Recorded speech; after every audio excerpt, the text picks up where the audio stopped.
میدونی چی گفتم؟ میخوان اعداد کنم واسطه این سد از نوع قزلالا هستش در آبهای سد باید پرورش. از این که برم پیش آقای حسنی متوجه شدم. سلام مجدد خدمت همه شما دوستان عزیز، امیدوارم تایم و اوقات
آبی که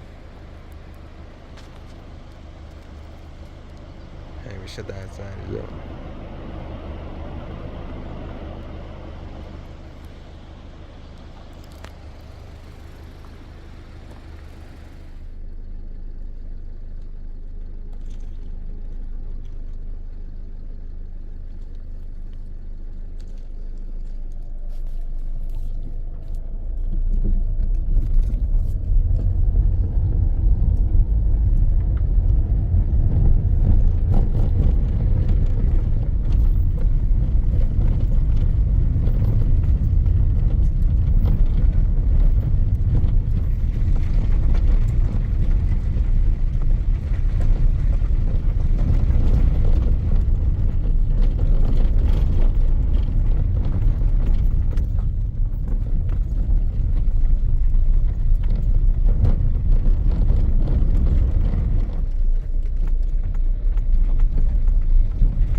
به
دوستان چیزی رو که باید بهتون بگم در مورد این منطقه این است که این منطقه برمیگرده به دوره ایلامیان و بیش از 7500 سال قدمت داره.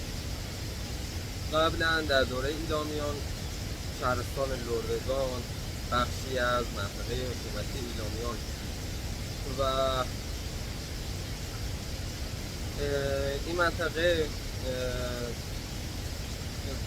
یکی از معابد بزرگ اون دوره بود و گنج‌های بسیار گران قیمتی در این منطقه نهفته شده است و چیزی رو که باید بهتون بگم این است که این منطقه متاسفانه به خاطر احداث سدی که قرار طی سالیان آینده احداث بشه به زیر آب میره و این همه زیبایی که خداوند به ما عطا کرده از بین خواهد و چه بسا بسیاری از گنج‌ها در زیر این آب منفون میشه واسه همیشه و ما از تاریخ و تمدن این منطقه برای همیشه یه خبر میمونه. واقعا خسته شد، شاید باور نکنید ولی به خاطر این مشکلات کلیوی که دارم هر 5 دقیقه بار باید استراحت کنم و بنشینم.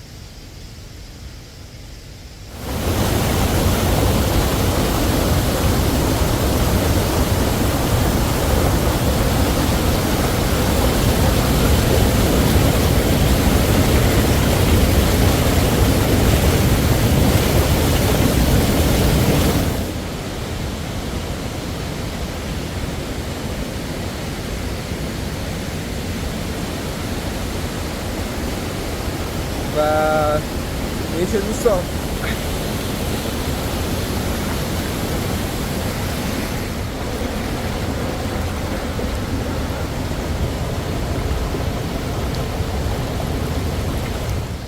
و این که بودن دوستان این آبشار بزرگترین آبشار مینیاتوری داخل ایران هسته که 7 آبشار شامل میشه، یعنی 7 طبقه داره این آبشار و من شاید به زور بتونم اولیشو بهتون نشون بدم. اون واقعا از ناحیه کلیه و دیگر اجزاهای بدنم واقعا احساس درد میکنم و شاید حتی به زور بتونم این مسیر رو برگردم. از شایعی که من پرسیدم و میخواستم به شما دوستان عزیز نشون بدم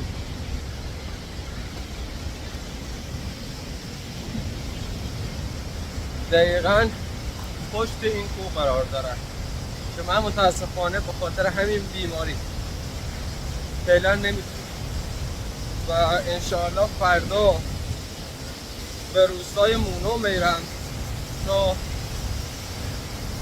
اون افرادی رو که نیمه اشایر هستن، یعنی همیشه در حال کوک کردن نیستن، بهتون نشون بدم.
27 سال، بالای 27 سال سن دارم و در این مدت من بارها اومدم داخل این منطقه و این آبشار آتش‌ها، ولی خب هر بار نتونستم تا آبشار آخری پیش برم و فکر کنم آخرین باری که تونستم یعنی بیشترین طبقات رو رفتم بالا موقعی بود که منو دو تا از رفیقام یعنی حسان نومیسی و رحیم خیالی نژاد رفته بودیم تابستون چندین سال پیش و اگر فکر کنم من یک فیلمی از اون سفرمون دارم که حتما اگر شد بهتون نشون میدم. واقعا احساس درد میکنم، شاید من الان دارم بخندم ولی درد شدیدی رو دارم تحمل میکنم. این چه میترسم برم بیمارستان دوباره بستری بشم.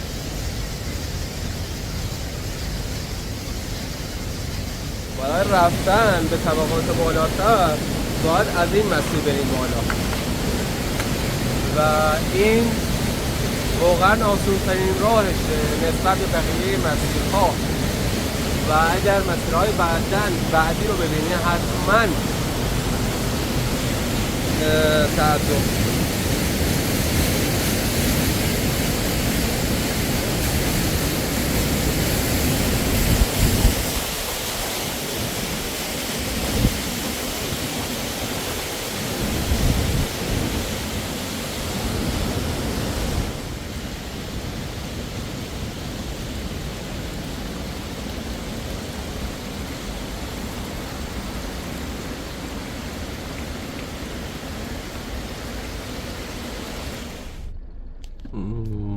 من داخل این روستا چه مشاهده میکنین تدریس میکنم و هر روز از این پل عبور همونطور که این ماشه داره عبور میکنه.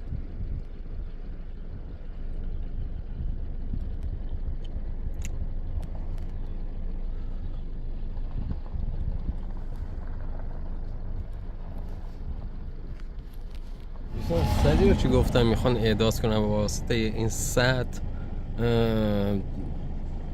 این منطقه کلا به زیر آب میره. دقیقا اینجاست، یعنی دقیقا اینجاست. به واسطه این سد بسیاری از روستاهای اطراف، حدود 120 تا از روستاها هم جزء استان تارمال بختیاری و هم جزء استان کجل بویرمد به واسطه این سد از بین میرن و به زیر آب فرو میرن. حالا در این باره باهاتون حرف میزنم و آثار مخربی که این سد روی مردم عشایر این منطقه گذاشته بهتون میگم و چرا دولت اجازه همچین فعالیتی رو داده.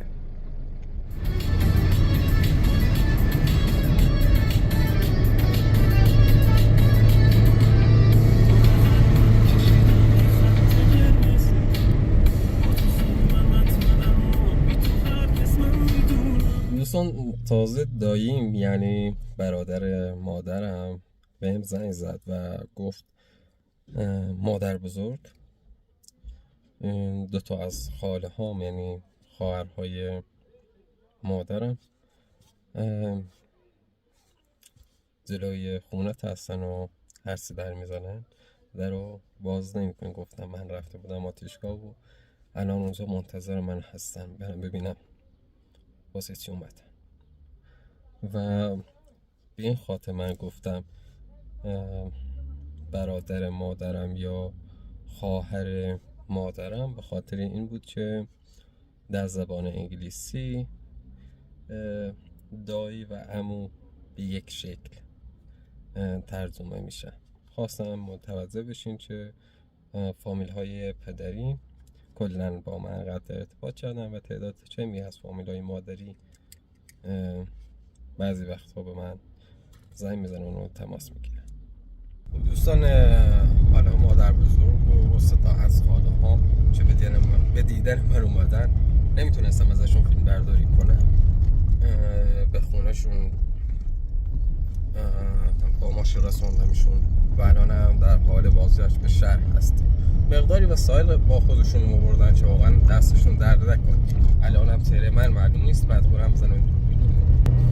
حالا مقداری وسایل هم با خودشون آوردن که واقعا دستشون درد نکنه و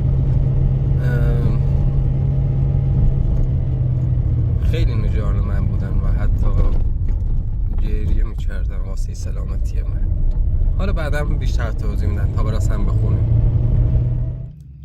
دوستان حالا 2 ماهی بزرگ آوردن واسه من که واقعا یکی از بهترین ماهی هاست و از ماهی قزلالا هستش در آبهای سرد باید پرورش داده بشه.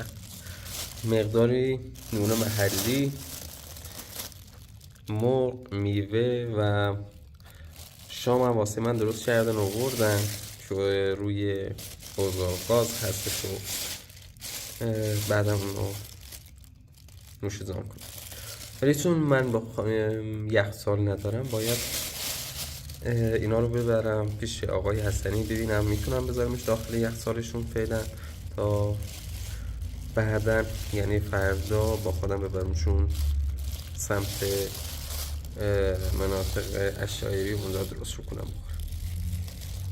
قبل از اینکه برم پیش آقای حسنی متوجه شدم که این گل خاکش خوش شده و نیاز به آب داره و چیزی رو یا چی یا جیرته میشه کم آب بدم به گلا.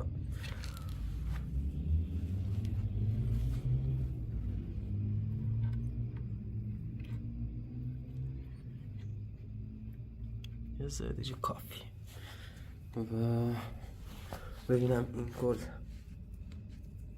این آب داره ولی خب یه زردیجی کافی.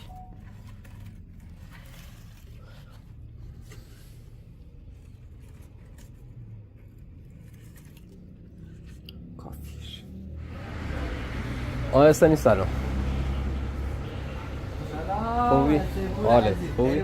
خوبی؟ قربونت ساکرتیم عزیز، قربونت عزیزم. خوبی؟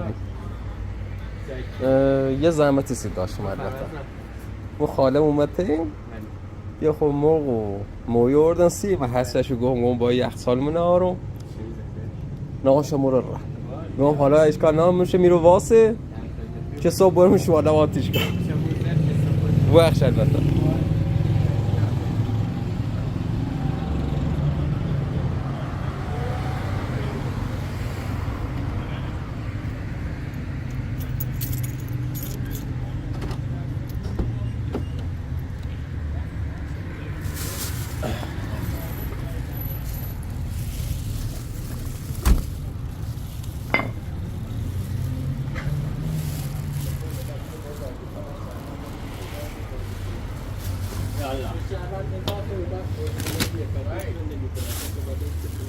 نوشی رو آیا سنی؟ اونهو؟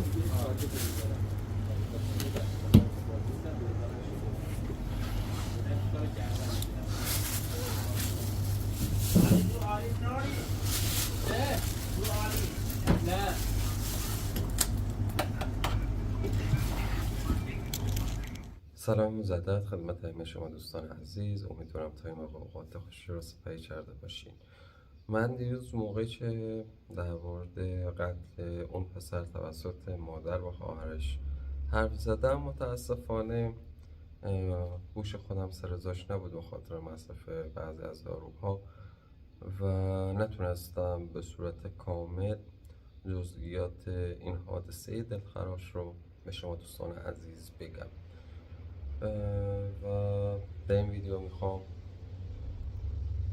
در این باره باهاتون حرف بزنم که چرا و به خاطر چه دلیلی این قتل انجام شد و اسم این پسر چی بود.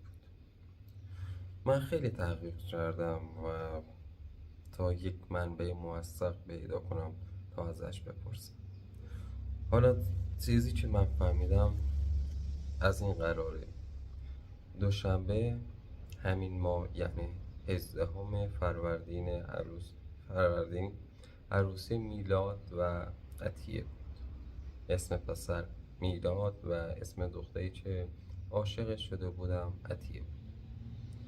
میلاد از اهالی روستای قنزالی از توابع آذربایجان غربی بود، یکی از استانهای شمال غربی کشور. عروس و داماد عاشقانه همدیگر را دوست داشتند و به شدت درگیر کارهای عروسیشون بودند و برای رسیدن به آرزوهای قشنگشون هر شب تو رویاهاشون هزار جور نقشه میکشیدن و برنامه می‌ریختن. چیز زیادی تا مراسم نمانده بود. تقریباً بیشتر کارت‌های عروسی پخش شده بود و میلاد و عطیه برای رسیدن به روز عروسیشون لحظه شماری می‌کردند. فقط 3 روز تا عروسی مونده بود و همه اطرافیان خوشحال و راضی منتظر روز عروسی بودند الا 2 نفر، مادر و خواهر میلاد.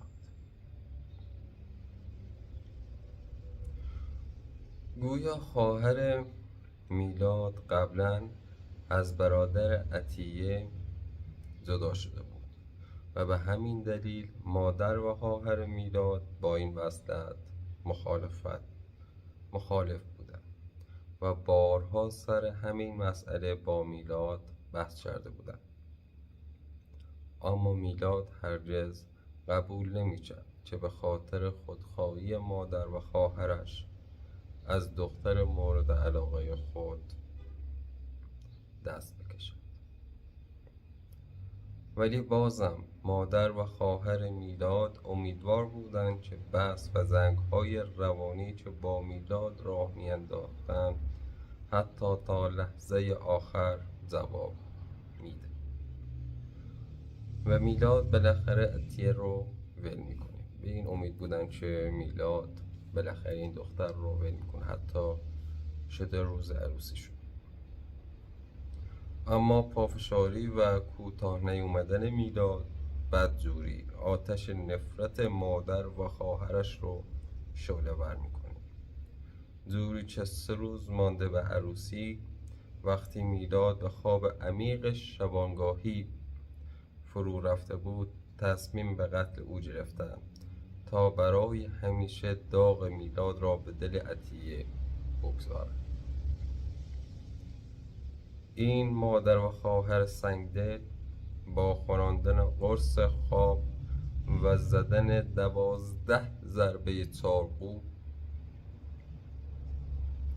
به جای پوشاندن رخت سفید دامادی سر تا پای جوان بیگناه را غرق خون میکنند. دوستان واقعا سخته. آخه یه مادر چطوری میتونه این کار رو انجام بده؟ از قدیم ما گفتن به هیچ زنی اعتماد نکن الا مادرت. به قول ما ایرانیان رفیق بیکلک یعنی مادر، کسی که به ما چلک نمیزنه. ولی نمیدونم، واقعا نمیدونم چی بگم. و پدر میلاد را به یک شوک عمیق فرو میبرند. طبق اهالی شهرشون حتی 2 روز بعد از قتل و روز خاک سپاری خون میلاد همچنان جاری شده بود.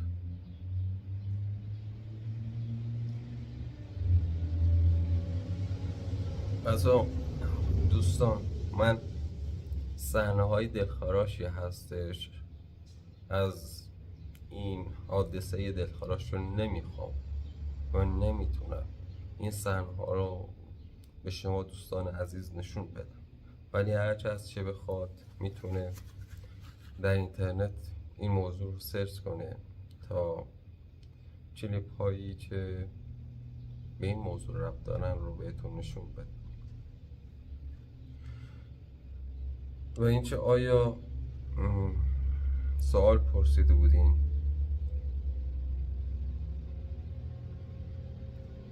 آیا این خواهر و برادر اعدام میشن یا نه؟ در جواب باید بگم خیر.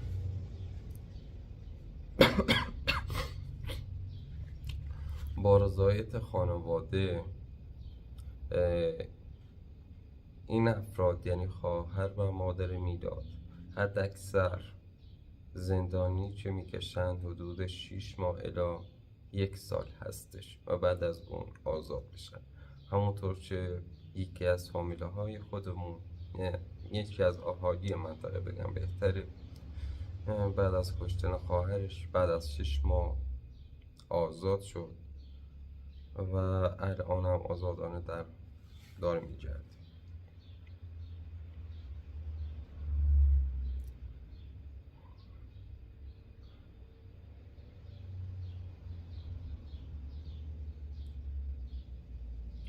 در کشور شما وقتی کسی یک نفر را میکشد 3 سالی در زندان است. و به این بستگی به قصد و نیت مجرم داره و نسبت فامیلی که با اون شخص داره. مثلا اگر پدر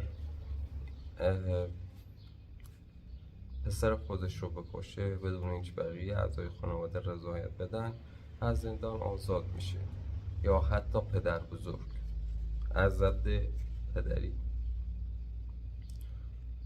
و حالا کسانی هم که قتل عمد انجام میدن در صورت رضایت نگرفتن خانواده مقتول به اعدام محکوم میشن. اعدام شدن در جمهوری اسلامی ایران یک پروسه بسیار پیچیده‌ای داره.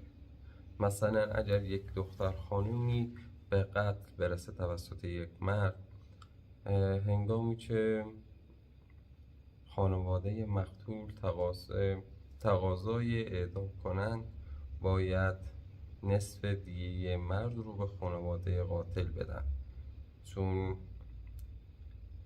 در جمهوری اسلامی ایران ارزش زن نصف هستش. نه به این صورت که بگیم به صورت کلی، نه، در صورت مادیات ارزش زن نصف میشه.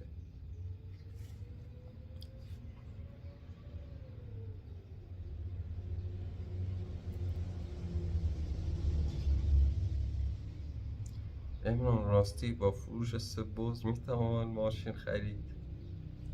خیر، نمیشه. با فروش 3 بز حالا میشه 30 میلیون تومان، حدود چند دلار میشه؟ 300 دلار میشه. با 300 دلار فکر نکنم بشه ماشین خرید.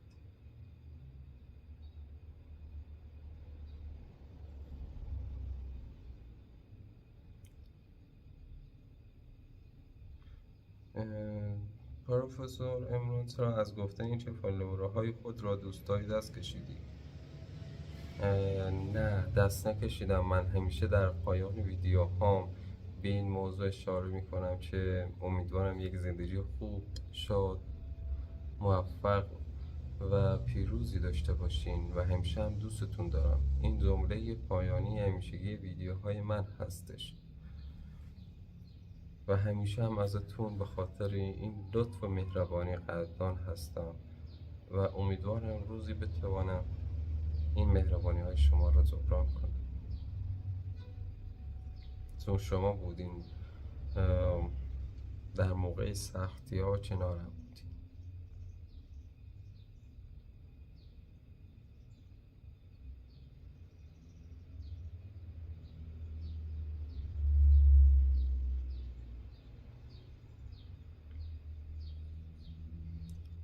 سلام، چرا دیگر از ساله و فرزندانش فیلم نمیگیرید؟ حالا بعضی از اتفاقات افتاده و انشالله وقتی از این شهر بیرون رفتم یا محل تدریسم عوض شده، این باره باهاتون کلا صادقانه صحبت میکنم.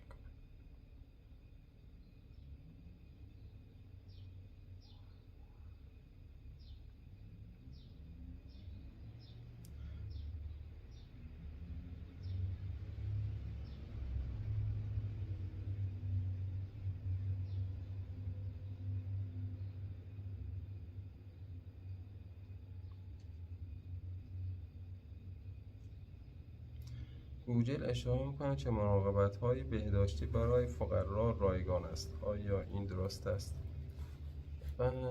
هزینه‌های بهداشتی، مراقبت‌های بهداشتی در ایران نسبت به سایر کشورها ارزان‌تر هستش و برای فقرا هزینه‌های ناچیزی هستش، چون دولت بیشتر هزینه‌ها رو خودشون متقبل میشن و از این نظر دولت جمهوری اسلامی واقعا عملکرد خوبی داشته.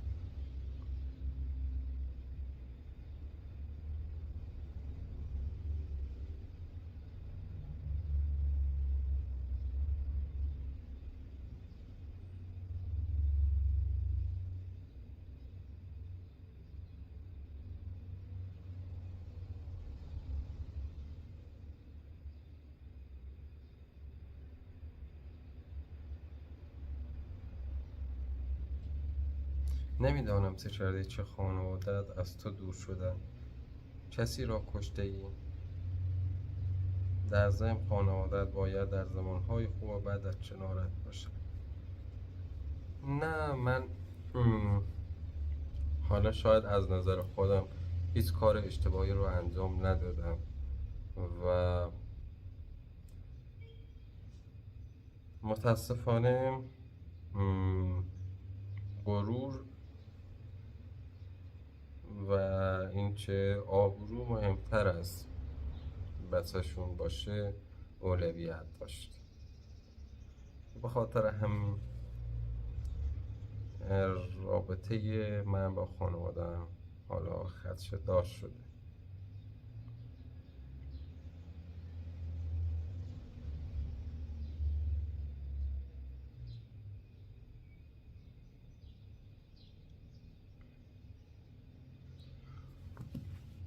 امیدوارم که جواب سوالاتون رو گرفته باشین. امیدوارم که هر کجای جهان هستید، در هر کشوری زندگی میکنید، یک زندگی شاد، پیروز، موفق و پربرکتی داشته باشید. دوستتون دارم و خدا نگهدار.